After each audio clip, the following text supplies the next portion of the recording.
এখানে হাজার হাজার নারী আজকে সারাদিন সম্মেলন করেছেন। আপনারা কি বলতে পারবেন একটা বিশৃঙ্খলা এখানে হয়েছে, একটা অসামাজিক কার্যকলাপ হয়েছে, একটা বাড়াবাড়ি হয়েছে? হয়নি। এখানে প্রত্যেকটা কার্যক্রমের আঞ্জাম দিয়েছেন নারীরা। আমাদের প্রস্তাবিত রাষ্ট্র ব্যবস্থা যদি কায়েম হয়, আল্লাহ রাব্বুল আলামিন যে অধিকার দিয়েছেন নারীদেরকে, সেই অধিকার তারা পাবে। সে চাকরিতে, সেনাবাহিনীতে, পুলিশ ডিপার্টমেন্টে, সে সচিবালয়ে বলেন, সকল ক্ষেত্রে, শিক্ষা প্রতিষ্ঠানে তার মেধা, তার যোগ্যতা, তার জ্ঞান, তার প্রজ্ঞা, তার সাহস ইত্যাদির গুণে সে যেখানে সুযোগ পায় তাকে সুযোগ দেওয়া হবে।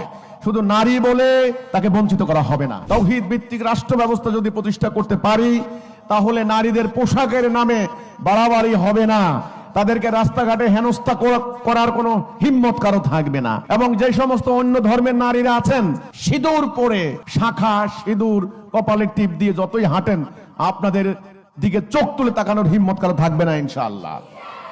হাটে বাজারে মার্কেটে নারীরা নিরাপত্তা লাভ করবেন।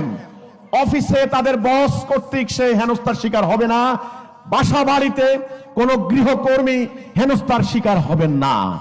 নামাজ পড়তে যাওয়ার ক্ষেত্রে, জুমার নামাজ পড়ার ক্ষেত্রে, ঈদের নামাজ পড়ার ক্ষেত্রে, 5 ওয়াক্ত নামাজ পড়ার ক্ষেত্রে গ্রামের মসজিদ থেকে শুরু করে বাইতুল মুকাররম জাতীয় মসজিদ পর্যন্ত কোন জায়গায় নারীদের প্রবেশ অধিকার কেউ বন্ধ করতে পারবে না, কেউ রুখে দিতে পারবে না। প্রত্যেকটা ঈদের নামাজে, গ্রামের ঈদের নামাজ, শহরের ঈদের নামাজ, নারীরা যেমন হজের ময়দানে পার্টিসিপেট করার অধিকার পেয়েছে, ঠিক তেমনি বাংলাদেশের মুসলিম নারীরা সেই অধিকার পাবে। কোন নারীর প্রতি কেউ যদি অপবাদ দেয়, যেমন যদি কেউ কোন নারীকে এই কথা বলেছে বেশ্যা, এই তুই বেশ্যা, তাহলে বেশ্যা শব্দের অর্থ কি আপনারা জানেন? বেশ্যাবৃত্তি কাকে বলে আপনারা জানেন? এটা একজন সম্মানিতা, শিক্ষিতা, একজন মর্যাদা সম্পন্ন নারীর প্রতি একটা অপবাদ। যেই লোকটা এই কথা বলেছে তাকে প্রমাণ দিতে হবে সে বেশ্যা কিনা। যদি প্রমাণ দিতে না পারে, পিঠের চামড়া থাকবে না, 80টা ব্যাট লাগানো হবে।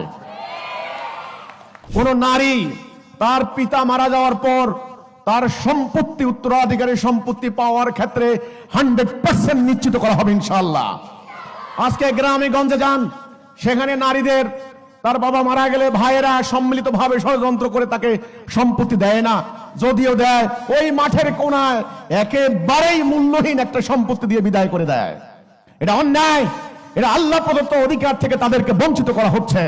মেয়েরা কি ফুটবল খেলতে পারে, মেয়েরা কি কাবাডি খেলতে পারবে, মেয়েরা কি ব্যাডমিন্টন খেলতে পারবে, মেয়েরা কি ঘোড়া দৌড়াইতে পারবে? আমি আমার প্রস্তাবিত রাষ্ট্র ব্যবস্থায় বলেছি, মেয়েদেরকে শালীনতার সঙ্গে